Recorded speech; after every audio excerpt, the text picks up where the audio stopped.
大家好，我们的题目是数位光处理 DLP 3D 列印技术在二氧化钛光催化反应器中分解水中染料的应用。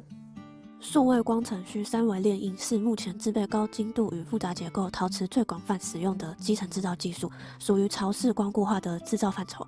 目的为以数位光程序列印二氧化钛光触媒反应器，帮助触媒反应器设计与应用之发展。本研究选用 TiO2 奈米粒子作为触媒材料，搭配丙烯酸酯制备成列印浆料。传统制造业由于其复杂工序，需经过数个不同机器甚至不同制程，在自动化上较难实现。反之，基层制造只需要在单一机台即可完成，是一种叠层自动化制程之过程。其流程为绘制三维模型、数据转换、机台材料选用、列印参数选择、成型后处理等。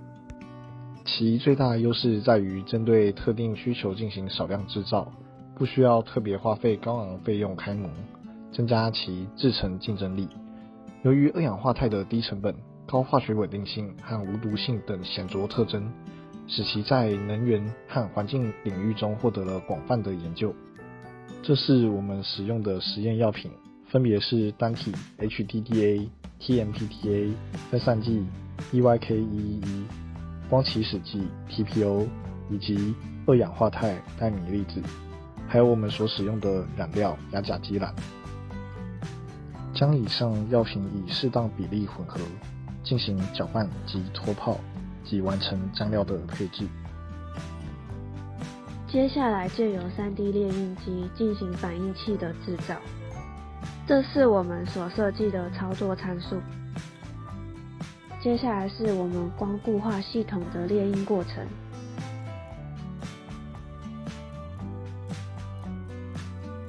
最后进行曝光处理，我们的反应器就列印完成。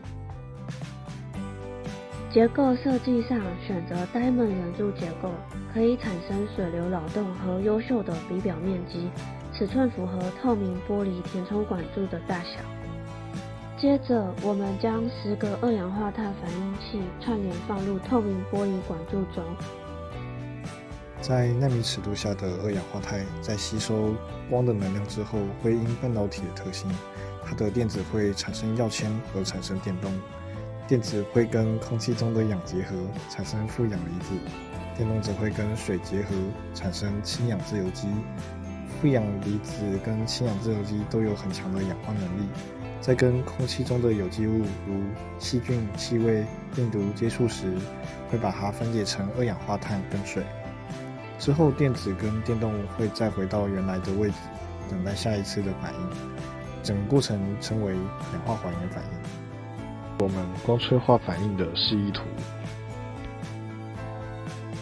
这是光催化反应器的内部灯管位置。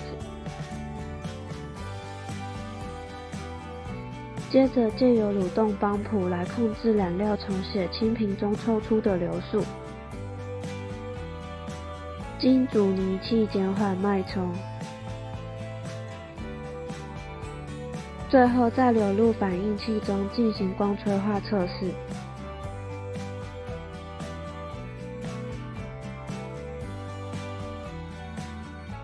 此为光催化染料循环的缩时录影，700毫升所花费的总时长为 5.5 个小时。此图为不同二氧化钛浓度所制成之反应器对染料降解效率之变化图。结果显示，二氧化钛浓度越高，降解效率越高。由前面数据最好的50%二氧化钛之反应器进行长时间的光降解，可得到接近100%的降解能力。我们将其反应器进行清洗的步骤，再做2次、3次的降解测试，发现其降解效率依然非常优秀。